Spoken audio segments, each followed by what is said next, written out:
And we're live. Hey, everybody, and welcome to the Multiverse Show, episode 69, giggity. The greatest show on Mondays. I am your host, Anchorman V2, and we got a show that's chock full of news and topics for you guys tonight. We got the Multiverse crew on deck, and it is time for intros for the greatest lineup in the Multiverse. First, tonight, we have the Titan of Texas, the maestro of multiplayer, the voice of the people, Fame Entertainment. What's going on, people? Fame Entertainment here from TICGN.com. And just to let you guys know, I will be president in the year 2024 for the gamers, by the gamers. Well, welcome to episode 69.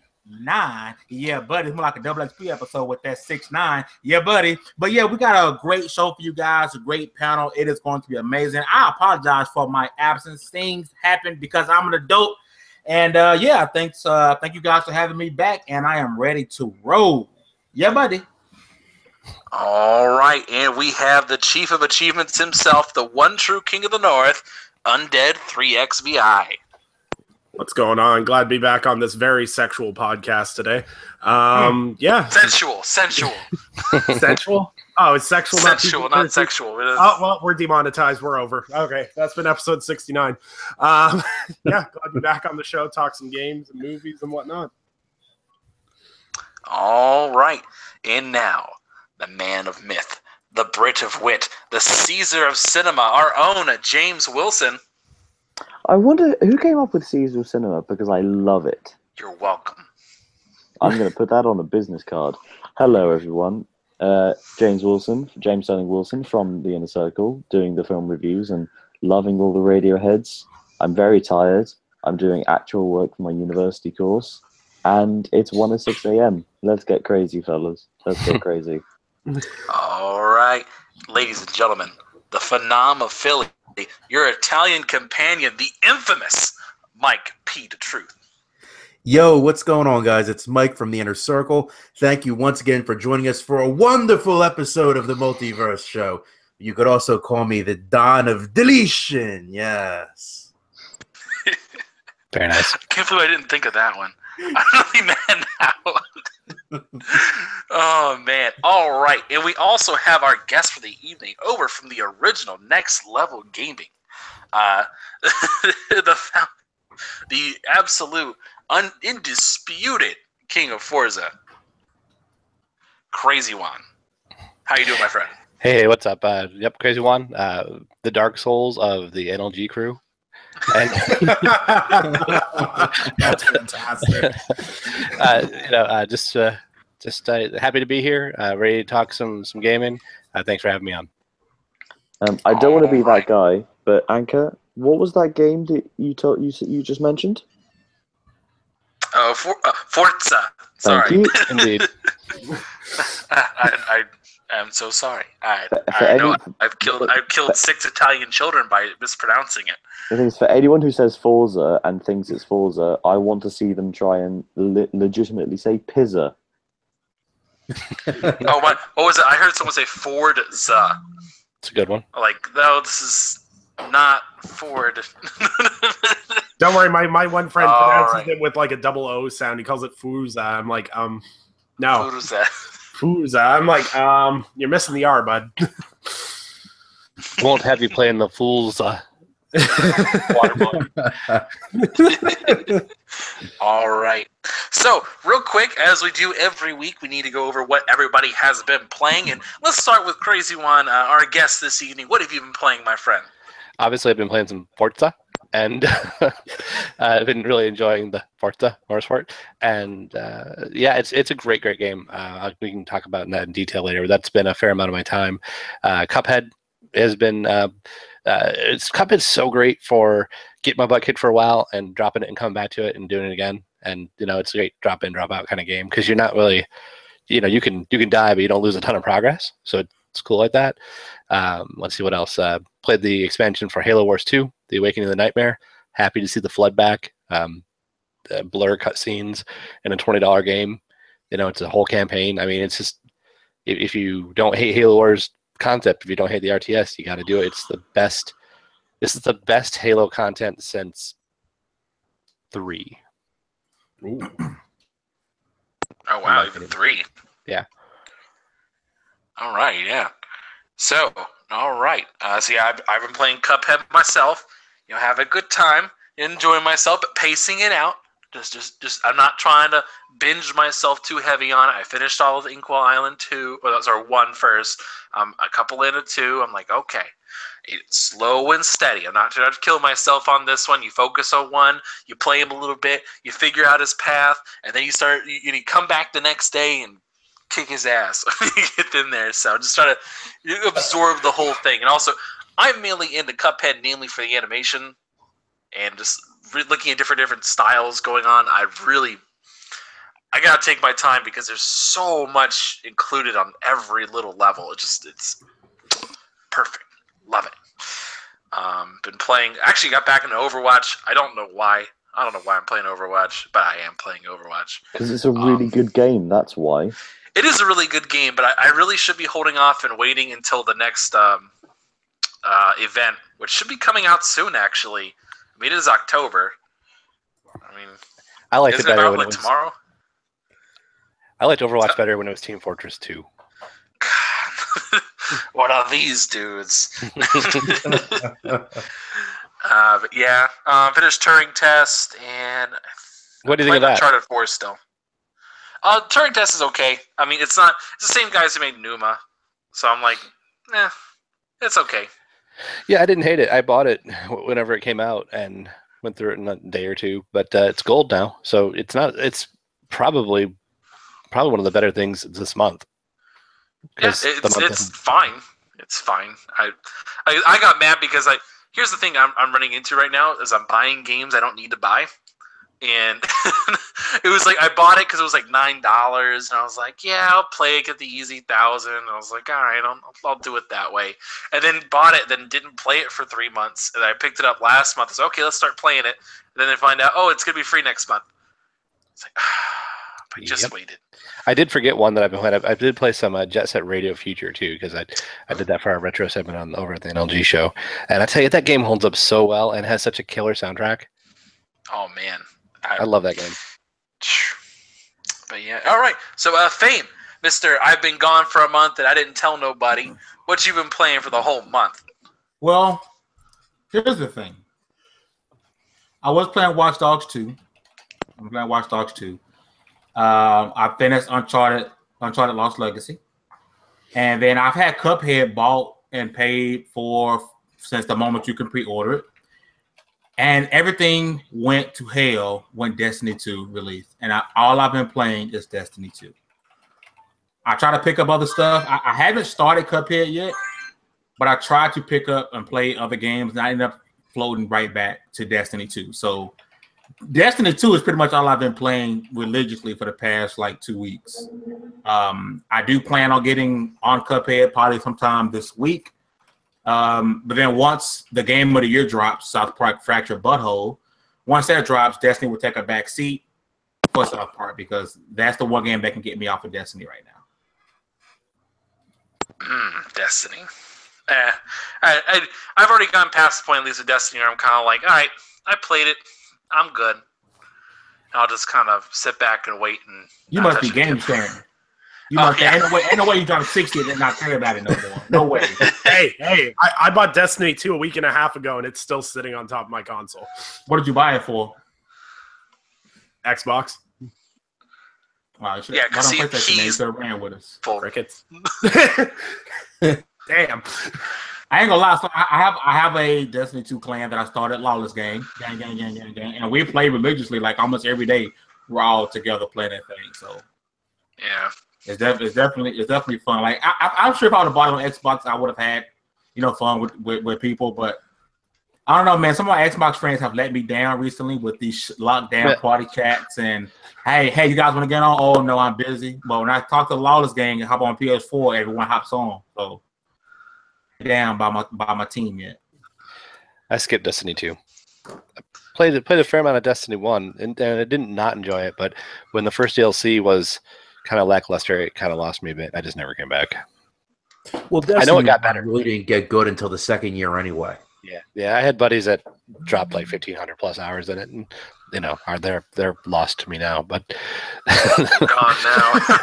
They're in the shadow realm now. Yeah. I only refer to them in past tense, right? They had to crawl out from behind their TVs when Destiny 2 came. Destiny, right? Some gold stuff.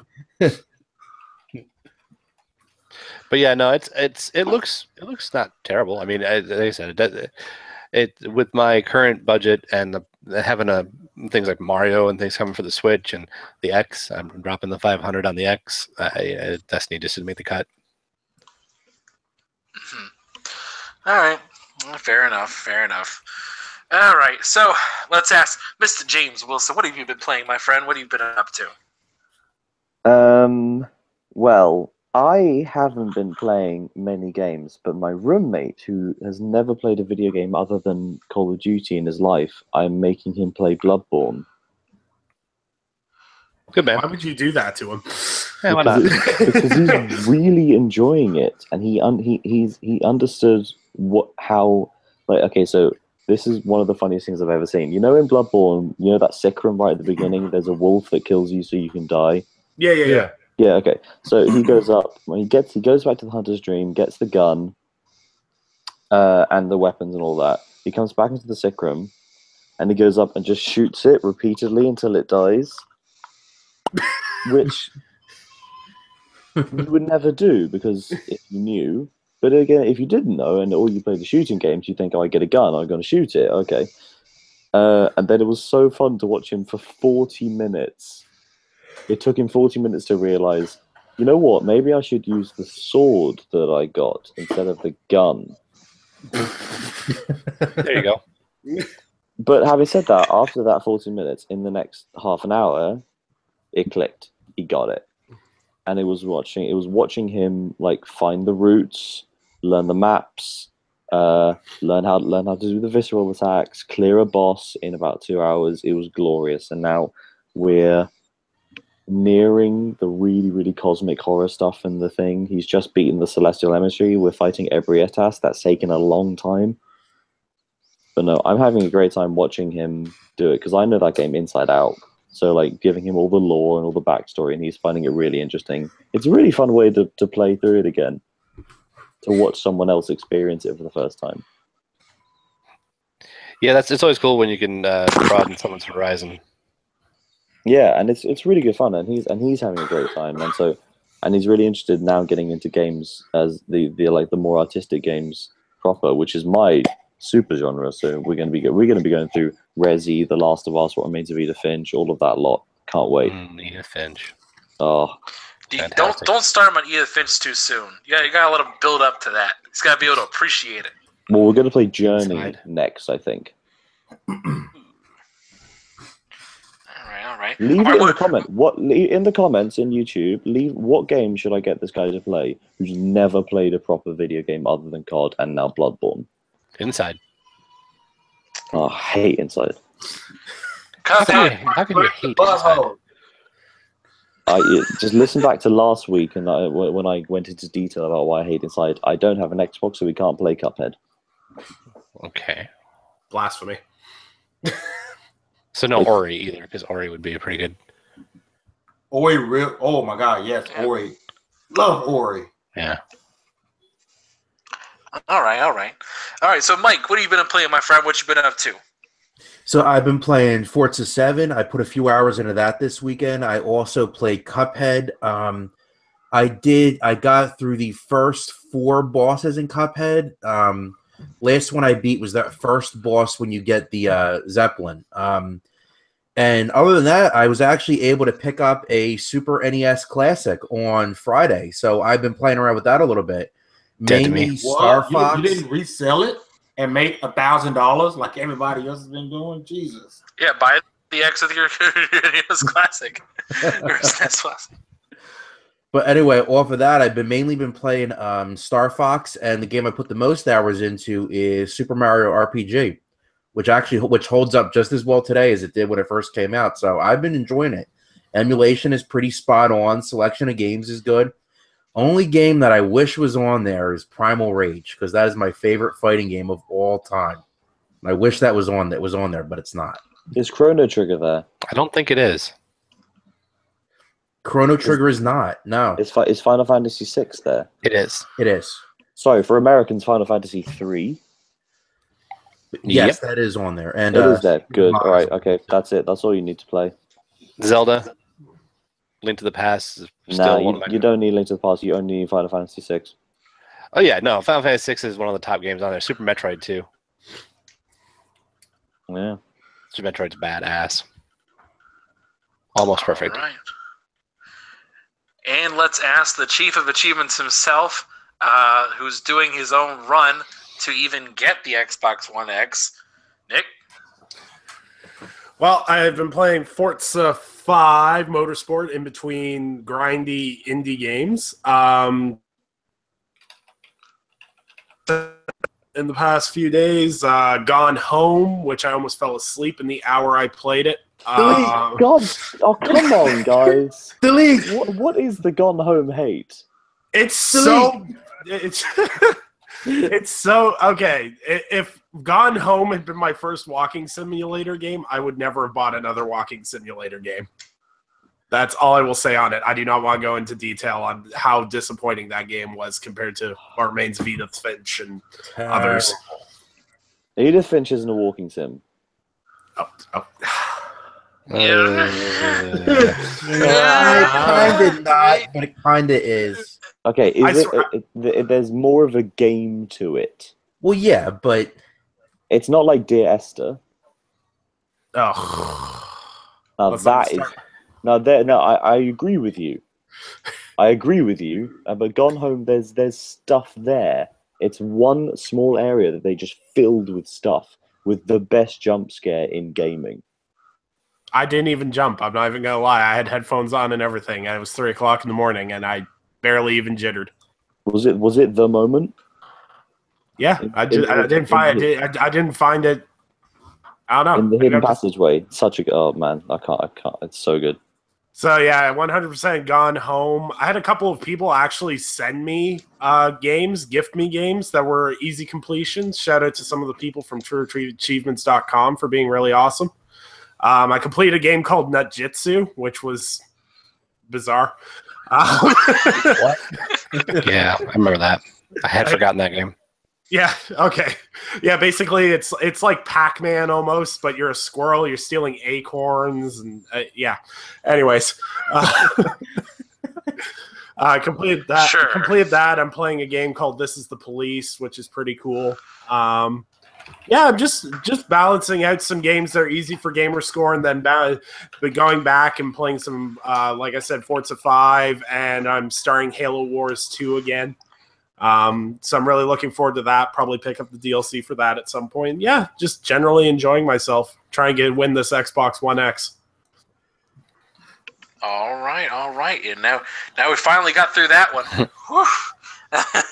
All right, we're gonna pick up the pace a little bit for this next little segment here. So it is almost Halloween. We are getting into that season finally. It is October. It hit me whenever that cool October air was wafting through my window. I was like, the smell of pumpkin spice from Starbucks fill the air. Yep. And so we have a couple questions we want to ask the group here. So right about this time, me and lots of other people want to start watching some good horror movies. So real quick, I just want to go through some nice little suggestions here from the panel of horror movies specifically just one horror movie that you would suggest for other people to watch. I'll go first to kind of get an idea for the pacing here. For me, I don't really have any limits when it comes to horror movies. Things don't really scare me that much anymore. I'd prefer something with like what I call tasteful pop scares, where it's not a pop scare that is done in a manner that benefits the actual movie. It isn't just a cheap way to get a scare out of you. That's my really own limit necessarily.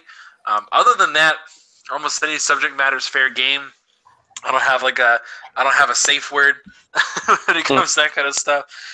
So for me, what I would suggest is kind of actually one of it's a little off. This is like a very old horror movie. It's not intended to really be a horror movie. It's kind of more of a parody of the subject matter. I actually showed this movie. We were doing an event when I was in college. We actually watched Night of the Living Dead, and then we watched another movie by Roger Corman called Bucket of Blood. The basic gist of it is it's a bunch of beatniks in the 50s in a bar, different forms of art. One person does spoken poetry, and the other person does painting and all that kind of stuff. And there's a busboy in the group who wants to be creative but isn't. Is trying to do sculpting on the side, and eventually, by accident, ends up killing a cat. He finds a cat was stuck in a wall, so he's trying to carve out the piece of the wall to save the cat, and actually stabs the cat. And so he's trying to hide the body and just kind of covers it in clay. And then people think that's art. And then over time, he accidentally kills a human being. And then it kind of snowballs from there into a fun little movie. It's about an hour long. It's not that long. But it's a fun little movie to watch this time of year if you want, especially more of a little more lighthearted tinge to it. Very kind of like a Hitchcock Twilight Zone kind of vibe to it, but more Hitchcock than Twilight Zone. So, all right. And who's next? I'll go if you guys don't mind. Sure. I guess you can call it keeping it simple, but one of my favorite genres, at least at the beginning, was the original Nightmare on Elm Street. And my favorite Nightmare on Elm Street is 2, Freddy's Revenge, because that school bus scene, it still gives me like nightmares to today. So this time of year is a great time to, because I hated the fact that they reboot Nightmare on Elm Street, and it was terrible because it didn't give you the essence of Freddy, which is the mind games, and they went for a brute force type reboot thing. But if you go back to your originals and watch the Nightmare on Elm Street 2, Freddy's Revenge, and the movie starts with that school bus scene, you're hooked from that point on. And I am still scared to this day. I can't watch the movie alone at nighttime because I'm scared of Freddy Krueger. So yeah, Nightmare on Elm Street 2, Freddy's Revenge. The facts. All right. Freddy Krueger is a spooky dude, but is he as scary as Scary Terry? Yes. Oh boy. All right, who's next? Who's up? So my pick would be I was going to do The Witch, but I already wrote about that for the website as part of our Witching Hour series that we're doing for October. So for this episode, I'm going to do The Visit, which was a movie by M. Night Shyamalan. I believe it was 2015. And it really was a great movie. It's one of those movies where I feel like it kind of walks the line between being a horror movie and a thriller. But basically, the setup for the movie is there's these 2 kids. The mother drops them off at their grandparents' house. And the grandparents just start acting crazy. They're like running around the house, scratching at the walls naked at night. Yes. One guy's in a shed trying to commit suicide with a shotgun. It's crazy. It's crazy, right? But being an M. Night Shyamalan movie, of course, it's got a really good twist at the end. And I can guarantee if you haven't seen the movie yet, it's a twist that you're not going to see coming. So I would highly recommend that, The Visit. Yeah, it's solid. That was good. I concur. It's also really good. All right. I mean, The Witch is an equally good pick. Oh, The Witch was fantastic. Yeah. That's one of my favorite. A note: if you're interested in it, it's weird. It's weird, and if you're American, watch it with the subtitles. Yeah. Because it's a period horror movie. Yeah, it's really period English. Like, I watch it with subtitles. Nice. All right. Now, before we get to you, I want to ask Nick, because Nick was struggling with this one. What you got for me, Nick? So I won't be able to detail the plot a lot. I had to look this up because I remember watching a movie when my parents used to go out for dinner or whatnot. They'd leave me with my stepsister, who's 10 years older than me. So we instead of letting me watch children's TV like a normal child, we usually watched whatever she wanted. And I remember on VHS, we had a movie. I found out it came out in 2002. It was called Ghost Ship. Oh, God. I remember that. Okay, now I watched the trailer for it. It doesn't look at all scary now, but when I was I think 9 when I saw this film, 9 or 10 when I saw this film was absolutely horrifying. Basically, an abandoned ship, and and it's Canadian too, so I figured that'd be a nice twist for it too. It's salvage crew. They go to they're salvaging a ship, and basically it's just infested with ghosts and everything else. It's very B movie. Its Rotten Tomatoes score is 14%. So don't go in with high expectations. But from my perspective as a kid, I had nightmares about this movie for like a month probably because it was terrifying as a child. Now it's just kind of funny. So it's good for a watch. All right, Juan, what you got for me? Well, I wanted to go with something that I don't know if a ton of people in the States know about. So I found it on Netflix, and it's called Pontypool. It's a Canadian horror film from 2008, starring Stephen McHattie, who you may know from The Strain, if you've seen that. But it's kind of an interesting take on a viral kind of zombie thing. They're kind of like zombies, not truly zombies, but I don't want to spoil what it is because that's part of the trick of the whole thing. But he plays a shock jock kind of radio personality who's out in a small town and kind of struggling with it. And then things go bad. And it's all shot right in the studio. It's real taut. It's real clever.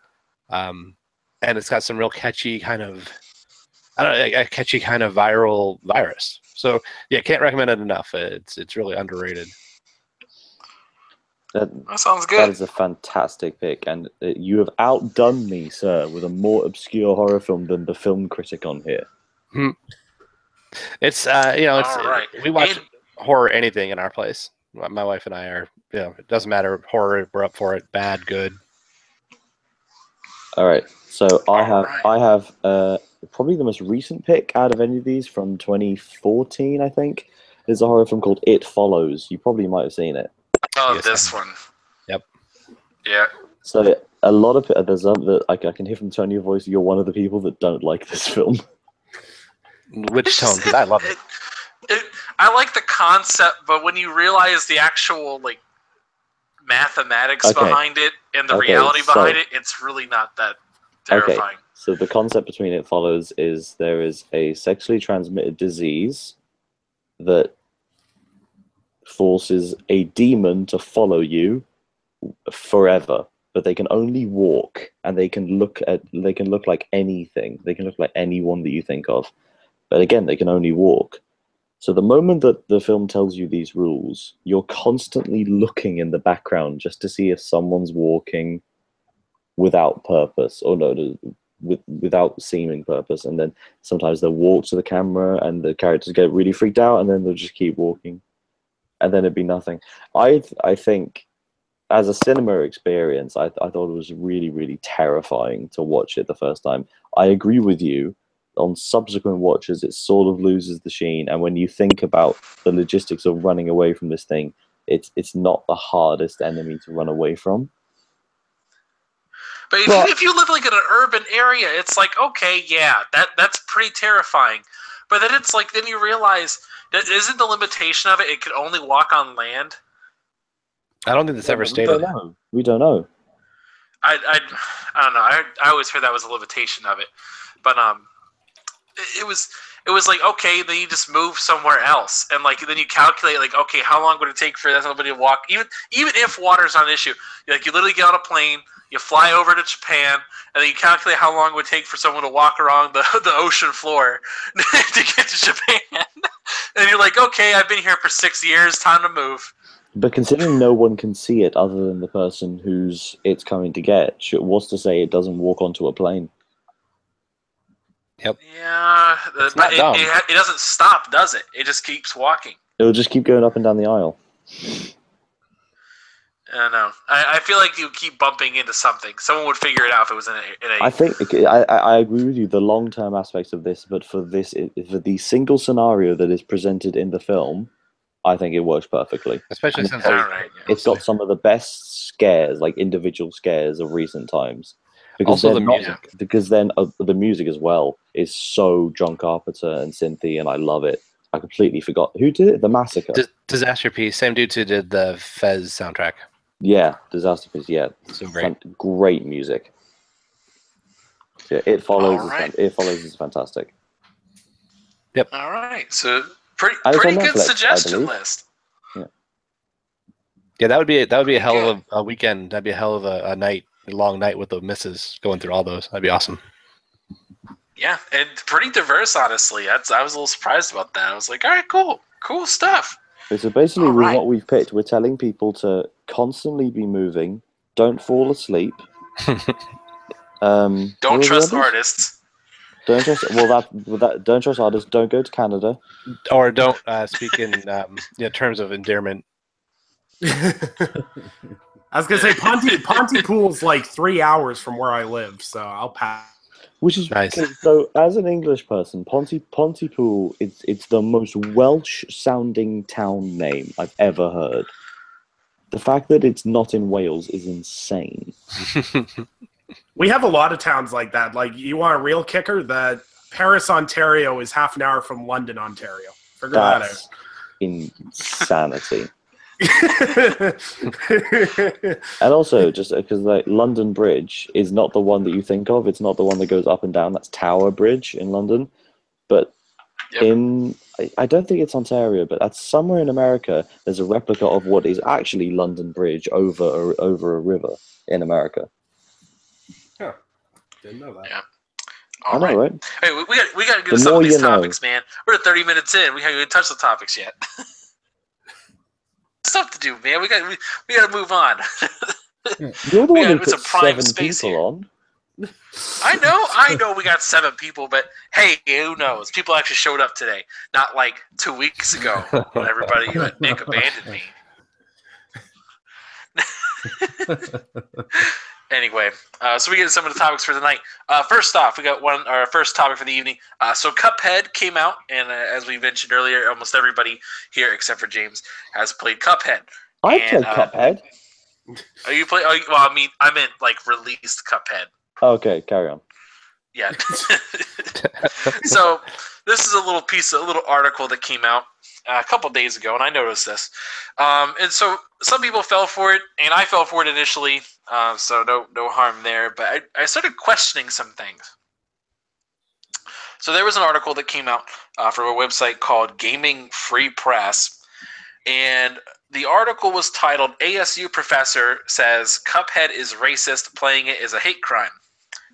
So the general stuff is that they accuse a civil rights professor at the Arroyo State University named Judy Harper that she had gone on Twitter to start blasting people for playing Cuphead.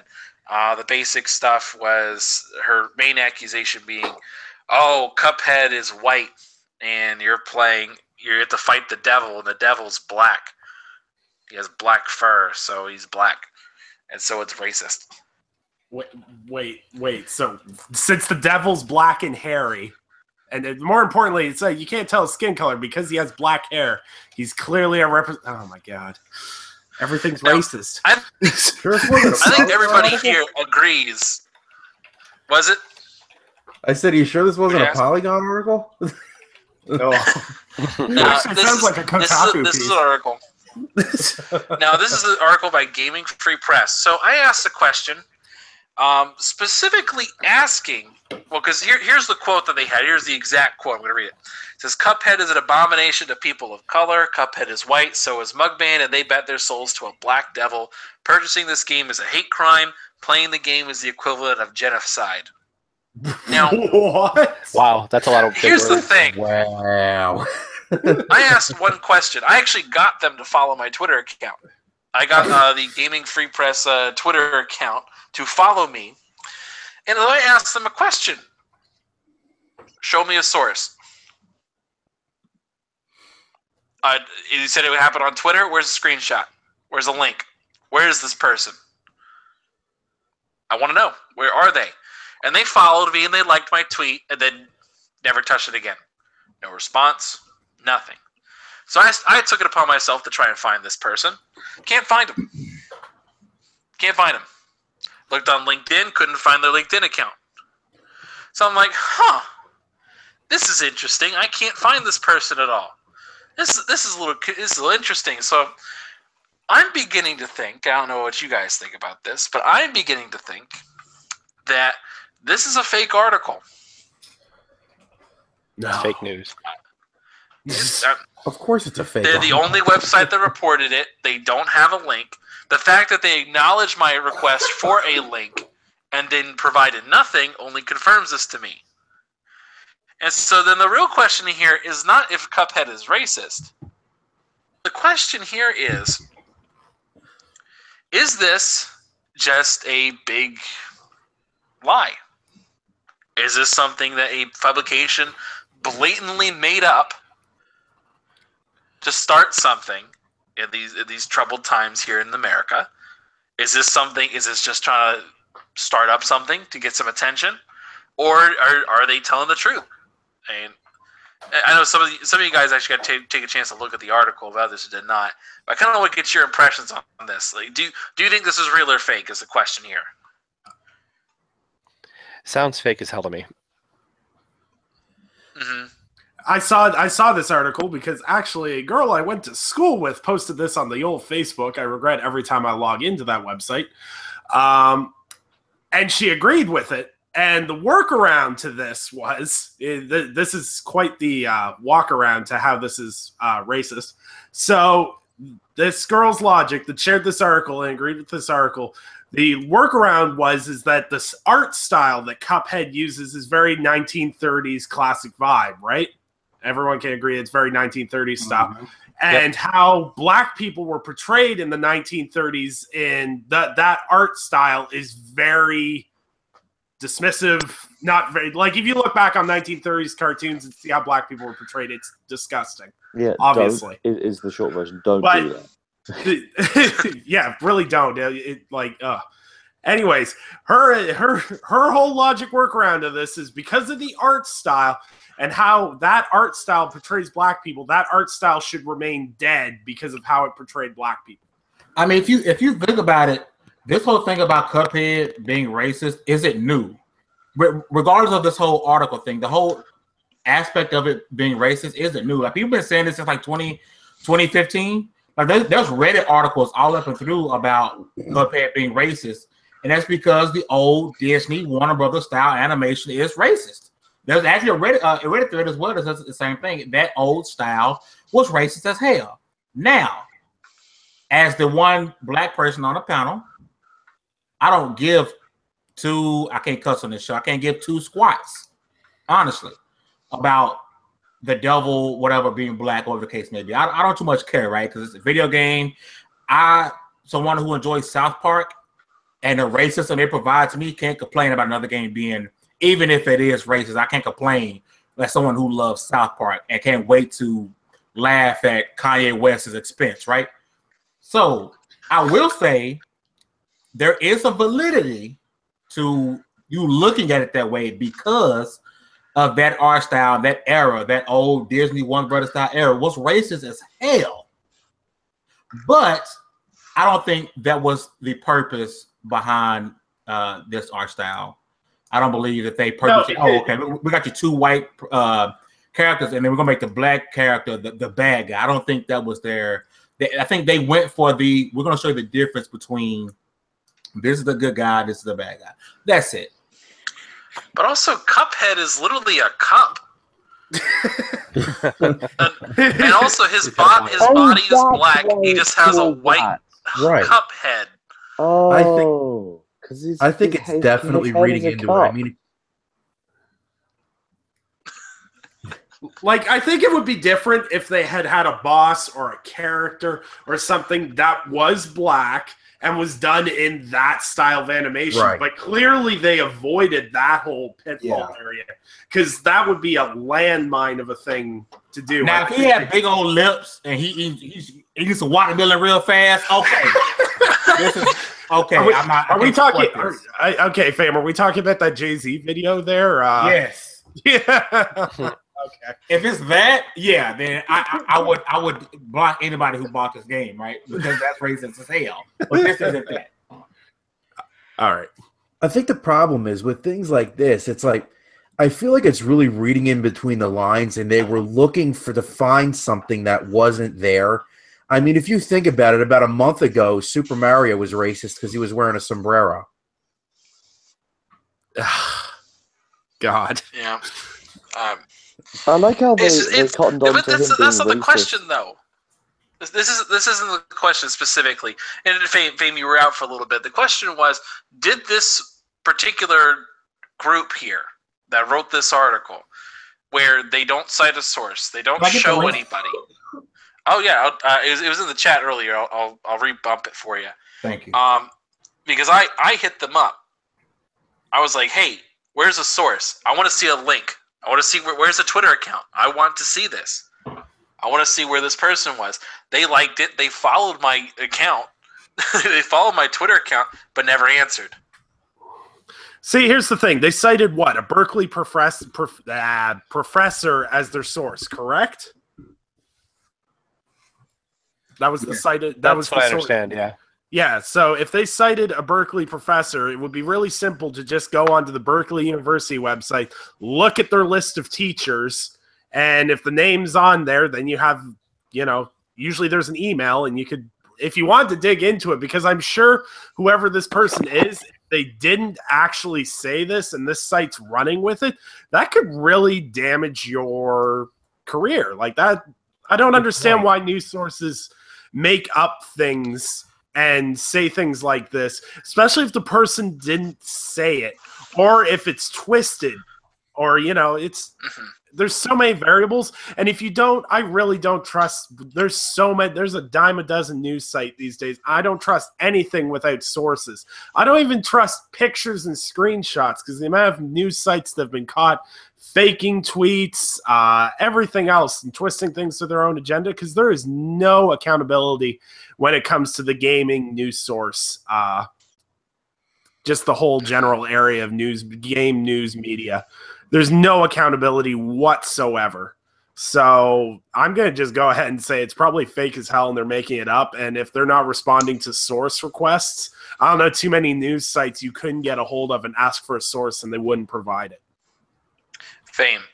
I put it up in the Twitter chat, by the way. Yeah, I'm looking at it now, and it looks like this is a satire site, dude.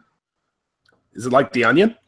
Because I'm looking at like all their articles. It's like child is bullied and humiliated after receiving NES Classic for birthday.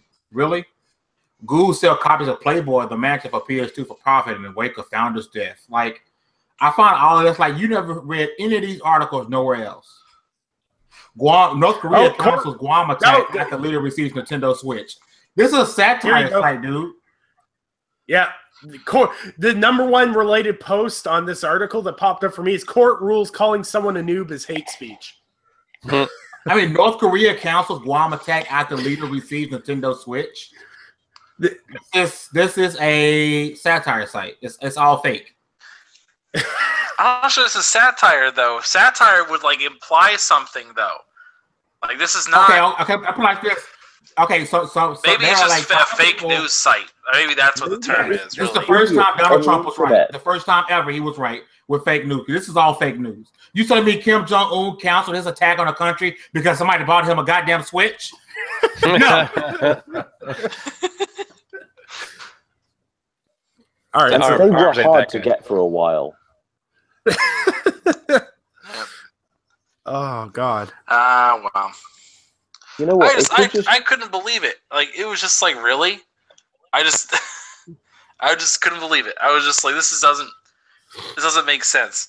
But the thing about a satire site like The Onion, like, there's something implied in it. It's I don't know. There's something about it. I don't know. I can't get it out. You know what I think this is? I think it's idiots being on the internet and going, you know what's popular? Video games. And racism in America. That's a popular topic. Let's get hit. Yeah. Yep. Hey. I am certain that's all this is. Yeah, and then I'm looking at 3 articles ago. It's like, oh, everyone's real afraid of Kim Jong-un attacking the United States. Let's do an article about that. All right. I don't know. I don't want to call this a satire site because that would be an insult to satire sites. And This then is not the same thing. It's the only thing that's fake news. So good job, Donald Trump. You finally found the one fake news site. There you go. Oh boy. Can you never say "good job" and then the name of your president in the same sentence again? Oh, you know, Okay, get into that. Oh God, here we go. We're not getting into that right now. Danger, Will Robinson. So good job, Barack Obama. Is that what you're looking for? My bad. Well, I mean, at least he actually did things. Okay, backpedal. This is like multiverse. All right. Bail. Abort. Hey, I'm not Man down. ragging on America. I'm ragging on President Trump. I know. We're not getting into that right now. No comment. Oh, We're gonna be here too long. Hey, James, come on, Double XP. We can talk about these things. Only thing that matters is when Fame is president in 2024. It's the only thing. These are the facts. After We're just Kanye biding West. our time until then. And this is Dick will be my panel. We got Anchor as my vice president, and everyone else can just pick what they want to be, and we got this. Where does Kanye West fit into the cabinet? He doesn't. We're gonna make gaming great again. After that, it's going to be thanks, Fame. Blame it on Fame tag will be the official presidential tag. Blame Fame. Fame's like, I inherited this mess. We're gonna let North Korea nuke Los Angeles so I can have a Fallout playground. We just went left. I think this might be one of the few times the Multiverse show has gone completely left. Way off the rail. All right. So, other topic for the evening, as we get into it. So, Forza is actually launching tonight officially, right? But they had the early access last weekend, right? Yep. The 29th Friday. I get confused about this. All right, this Friday now? Or No, it's Friday. It was Friday the 29th, and tonight at midnight it goes live for everybody. Gotcha. Okay, yeah. So they did like they did last time. So the early access for the people who shelled out $100, and then the rest get it. The plebs get it on the Tuesday. So, all right. So Forza came out. Heard it's pretty good. It's sitting pretty well on the Metacritic score. But there's been this accusation that Forza 7 is pay to win. So I know Mike and Crazy One here are my Forza experts. So let us know what is going on. What is going on with this accusation, my friends? It's absolutely not pay to win because there's these crates in the game, right? And when you could buy crates either with the credits that you earn in game, or since they're microtransactions, you could spend real money for these crates. And inside the crates, you can't spend money yet. Coming soon. They're not live yet, by the way. You get things like, you might get a car in one, you might get another outfit for your driver, you might get different mod cars that you can use to increase your rewards during a race. But in no way do these crates significantly speed up your progression through the game. In no way are any of the cars or tracks in the game locked behind any of the crates. They can be earned just through regular gameplay. And Juan, I know you did a video where it's basically the same type of progression as Forza 6, more or less. Yeah, it was something that I heard people talking about. Oh my God, it's going to be pay to win, or people hear Loot Crate and they trigger on it, and that it's going to be bad. Immediately, people think, well, they're going to dumb down how much money you win per race. They're going to slow down progression, so you are enticed to buy. None of that has happened yet. Now, I will say yet, to be fair, but none of it's even started yet. First, there is no paying money yet, and there's not really a timeline for when that's going to happen. It is going to happen. They've said it's going to, but not when. When it does happen, you're going to have the option to turn it off. You can just switch off tokens and or cash purchases on the menu, and you never see them, and there's not any pressure to do so, and so you've got that. Like Mike was saying, with the mods that you can get, the cards. In the previous Forza, a lot of those cards are performance based for the car. Like in Forza 6, you can get more grip or more power, better braking, yada yada. In 7, they've done away with that, so you're not going to be buying any advantages in a race. You're not going to be able to go into multiplayer and race it. Fastback in the chat was asking if they were crates for campaign only. I do believe that Hoppers. I'm not sure if Hopper lobbies are going to have them. I haven't done any multiplayer yet. I've been stuck on the single player. I know that in the private races, you'll have the option of, in a private lobby, which is really the way to do multiplayer in Forza. You'll have the option of enabling them or disabling them. So the notion that it's gonna be pay to win is just false. It's just people, who have an agenda, or people who just freak out when they hear the word microtransaction. With the video that I did do a 3-lap race in Forza Motorsport 6 using the mods. I put a boost mod out that gave me 60% more credits. I have my VIP bonus, which is another thing we'll talk about because people are upset about that. But the VIP bonus is 100 credits, 100% more credits at the end of the race. It doubles your credit winnings, and that's full time in Forza 6. Then on top of it, you had in Forza 6 your adjustments. You got more credits for having your assist turned off. So if you had no anti-lock brakes, if you had no stability control, no braking line, then you got more money. They did away with that in the new one too, but we'll explain that as well. So I did all these 3 races. I did a 3-lap race at a single track in with the mods and everything I could do to pump up the money, and including pumping up the Drivatar difficulty. And then I did the same thing in Forza 7, and I won 500 credits less in Forza 7. Which now, is negligible. Right. I could have tweaked that a little bit. I could have put different mods. I was using, of course, I have a lot more time in 6 than I do 7. So the mods I was using in 6 were high-end, rare mods, and the ones in 7 weren't really. And I didn't use any of the expendable VIP-only mods, because the VIP benefit, when it comes to mods anyway, are not 100% all the time anymore in 7. They you get 5 use cards for 100% more money. So people are upset that it went from full-time to 25 uses, but without using it even, I was making as much money as I was in 6. So they didn't slow the economy. They've still got it really nice and balanced for progression, and it's not going to be pay to win. All right, that's pretty definitive. Yeah, you can kind of just shut it down.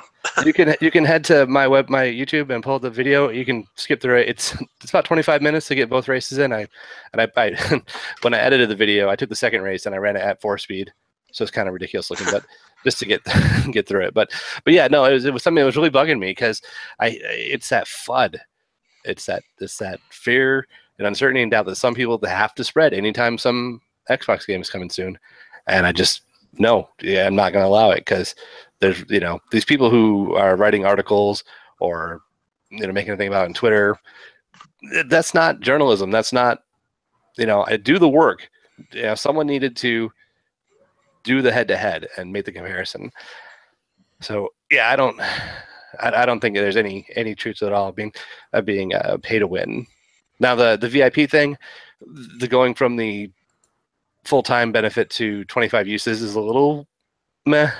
That's not the greatest thing, but it's not really in the world with the money you still make, and you still get the VIP only events and rivals and costumes and all the other benefits that come with it. So I'm not up in arms about it at all. Yeah, I mean, if this was something like, these loot crates, if they had cars that you could only get out of a loot crate, or if there was tracks that you could only access if you got it out of a loot crate, that would be something altogether different. But that is not the case with this at all. So, also, if anyone's playing Forza, especially if you're a returning player, you need to go to the Forza Motorsport.net website and register for the rewards page. I'm a tier 11 driver because I've gotten all these hours logged since Forza 2 when they started tracking them, and so every 6 days I get 500,000 gifted to me in the game. So and that's just for laying the cut. You don't have to play. Nice. That's just you just get it that every week. Just all you have to do is remember to go click on the link.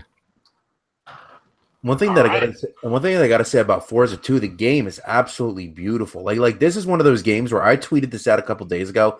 Like, you could look at this game and it's like, is the X even really worth it? Because this looks so friggin' good just on the standard Xbox. It really does look great. I think Turn 10 is one of the highest tier developers out there. I mean, people will say, "Oh, it's just a racing game, whatever," but they're the Naughty Dog of racing, in my opinion. Yeah, Yeah, I agree with that. Except Naughty Dog's not that good, so all right. Well, I get that. Oh boy. I don't want to go too deep into that, but yeah, they're that's considered a high end studio by many, and I would put Turn 10 right up there with them. They always hit that 60 locked. That's like a religion for them, and they prove that, in my opinion anyway, that frame rate is a design choice. Mm-hmm. You can talk about I think what you can talk about what hardware can do what or this or that, but if you want a game, if a designer wants a game to hit 60, they can make it hit 60. My OG Xbox, I was playing the other day for retro stuff. There are games that hit 60 on that. So tell me that any console we have now can't hit 60. No, you're making a design choice to not hit 60.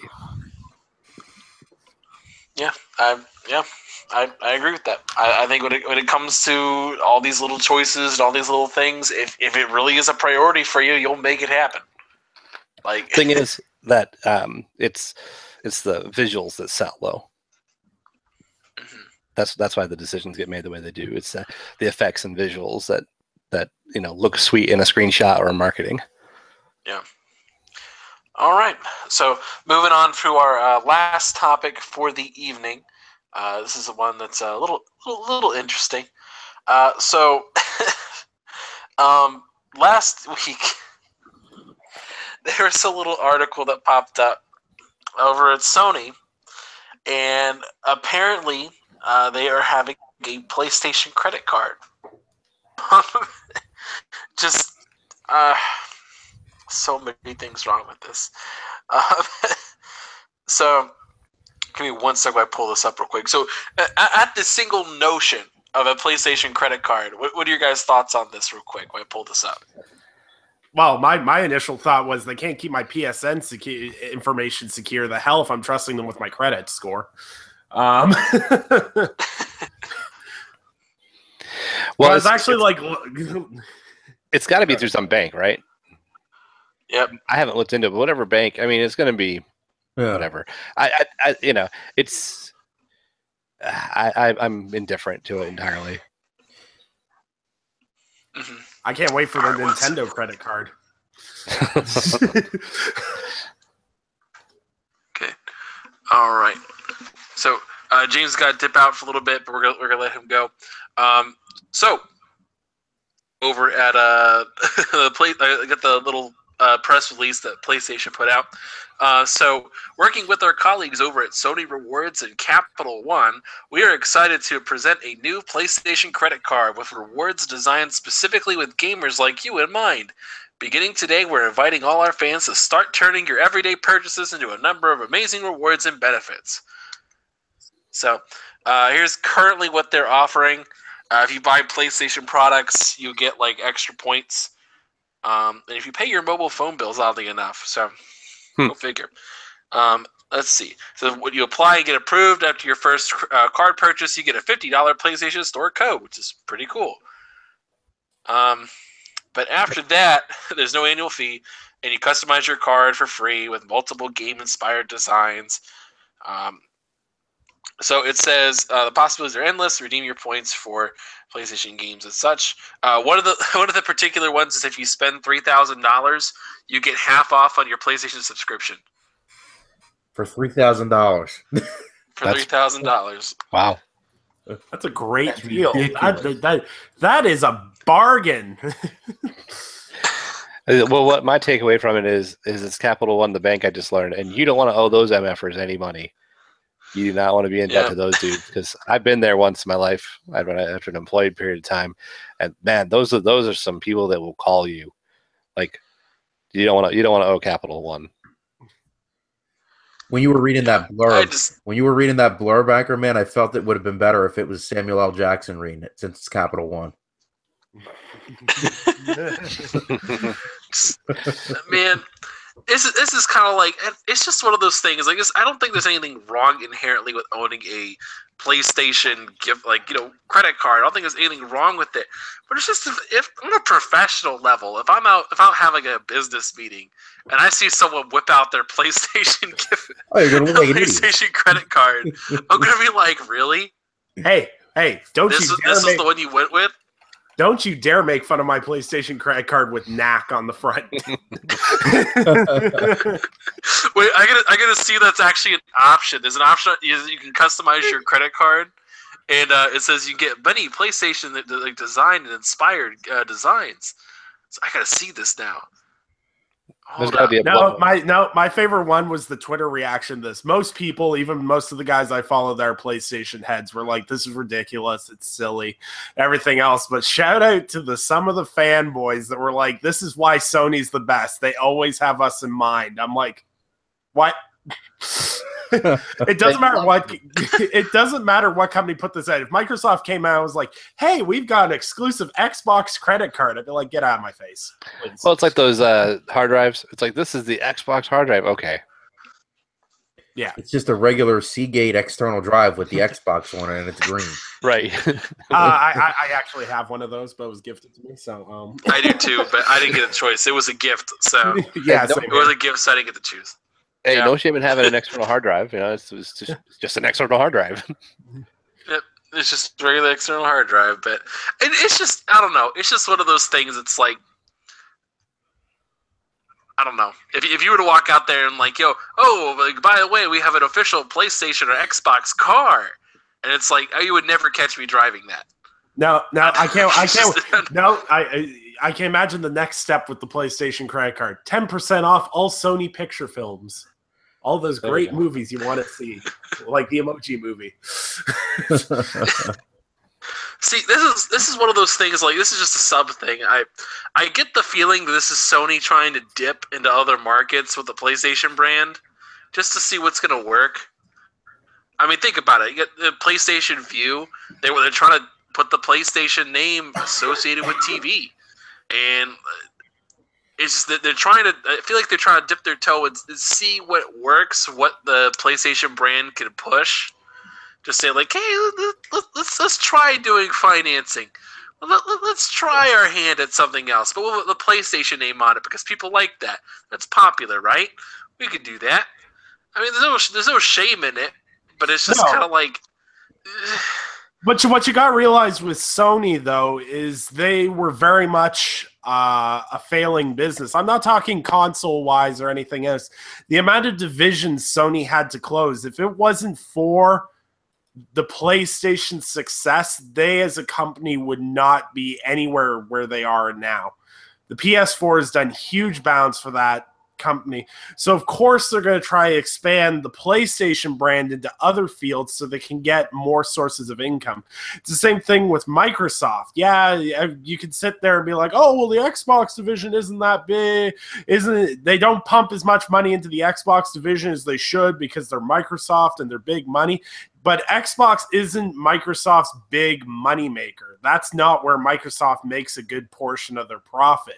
Whereas Sony is heavily invested in the games market because the PlayStation is a primary source of income for the company. It comes down to business logistics. I'm interested to see what other things Sony's going to try to put out, because I feel in the next year or two, because of the hype around the PS4, they're going to try and bring other things to the market. I wouldn't be surprised if down the road we start seeing like not just Sony brand TVs, but like PlayStation branded TVs that are optimized for your PS5 or your PS4 Pro. I wouldn't be surprised to see that down the line. Now, real quick before we kind of close it up, I have one terrifying, chilling thought. One thing scarier than any of the movies we ever listed. What if you actually have to dispute a payment? Oh, God. Do you have to go to Capital One's customer service? Probably. Or Sony's customer service? Either way, you're going to have a bad time. Yeah, it's true. It's not good either way. I just imagine that it's like, hey, we still paid $700. Like, no, you need to give us $700 right now if you want to still use your card. It's like Yeah, that just sounds terrifying. Bad juju. When Twitter was reacting to it, my first thought was, you're trying to play high roll, or you're on a date, pull out the card and pay for dinner, and it's got the knack on it, or you're a businessman, and if they have a knack. If they have knack as a gift, as a credit card, I might even just get the card just to whip it out. Right. The first guy that's got alloy on their credit card, I will mock the hell out of them if I see that anywhere on social media. It's like, yes, post a picture of your card with your numbers on there. Right. Yeah, you're a businessman. You're doing a power lunch, trying to woo a client, and you whip out the Drive Club card. Actually, the Drive Club card, I don't think that would look that bad, honestly. No, actually, that would make pretty good art. That would kind of look dope, honestly. But whip out your Sly Cooper. Try to explain your Bloodborne card. It's the same thing if Microsoft did one. Could you imagine? Oh, here's my Voodoo Vince credit card. What? What now? Some things are really good games. Some things should just never be used for marketing outside of games market. Yeah, like my Cuphead card. Super Lucky's Tale. It's not mine. It's my 12-year-old's card. Your 12-year-old has a credit card? Hey, don't laugh. I was in line at Tim Hortons the other day, and this kid looked like he was maybe 13, maybe. He sat there, and they're like, "Oh, how do you want to pay?" And he's like, Visa. He taps the card and walks away. I'm like, man, I don't even have a credit card. What the hell? I want an Xbox card with Scalebound on it. Oh, okay. Why? So your card can get canceled? Yes. There it is. The setup of jokes. I love it. All right, guys. We got to wrap things up for the show tonight, though. I really do appreciate everybody coming out, especially the chat. Chat has been lit tonight. Thank you guys for being around. But real quick, we're going to do some outros as we get out of here. Real quick, we'll let Crazy One start off our outros here. Where can the good people find you, Crazy One? Well, Sundays, 9 p.m., we do the Original Next Level Game podcast. It's all talk about games. We love our chat. Come in. We loved responding to the chat. We love that feedback, and all are welcome. It's platform agnostic, even though we all have our preferences. We will speak about it all. And I have my own YouTube, which is mostly neglected, but every now and then you'll see stuff when I get motivated, like the Forza vid we talked about, and you can hit me up on Twitter. All right, and do some of our co-hosts, Mike. All right, guys, you can find me on the Inner Circle at ticgn.com. Also, add me on everything pretty much, Xbox, PlayStation, Nintendo, Twitter, YouTube at Mike P. The Truth. Woot. All right, and Fame? Yo. What's going on, people? Fame Entertainment here. Make sure you guys follow me at FAMEENT on Twitter. You guys, if you're on this channel tomorrow, there will be a new episode of the XP podcast uploaded tomorrow. So make sure you guys check that out. Make sure you guys get all your game news from ticgn.com and look for my articles, because every once in a while I will drop a banger article on ticgn.com. So make sure you guys check it out for all your gaming news, etc. All right, and Nick? All right, what a great podcast. You can find me on YouTube, Undead3XVI. I'm into a regular upload schedule again, so that will be great. Yeah, thanks, hon. You can also, I might drag my wife into doing this podcast next week for the horror segment for me, because I don't watch a lot of horror movies. She's looking horrified in the corner, so I'll drag her in for that segment next week. And I'm gonna do an announcement video in the next day or two. I have to work out the logistics of it, but even if I don't win the Xbox One X through doing the achievement run I'm doing, there's going to be a little bit of charity spin I'm gonna put onto it. Perhaps I have to look into the logistics of it and where to send things and whatnot. Well, announce that in the next day or two. So stay tuned on my Twitter at Undead3XVI for details on that. All right. And last little bit from the chat, Fastbag again. Get an Uncharted credit card to fund Drake's next adventure. Wow. Beautiful. Oh boy. A Shenmue. All right, guys. 10% of your purchases go towards Kickstarter. Oh yeah. Don't give them like even better. No. Copyright that. Now. Copyright that now. Copyright that right now because someone's gonna do it. No, Star Citizen. Right. Don't even talk.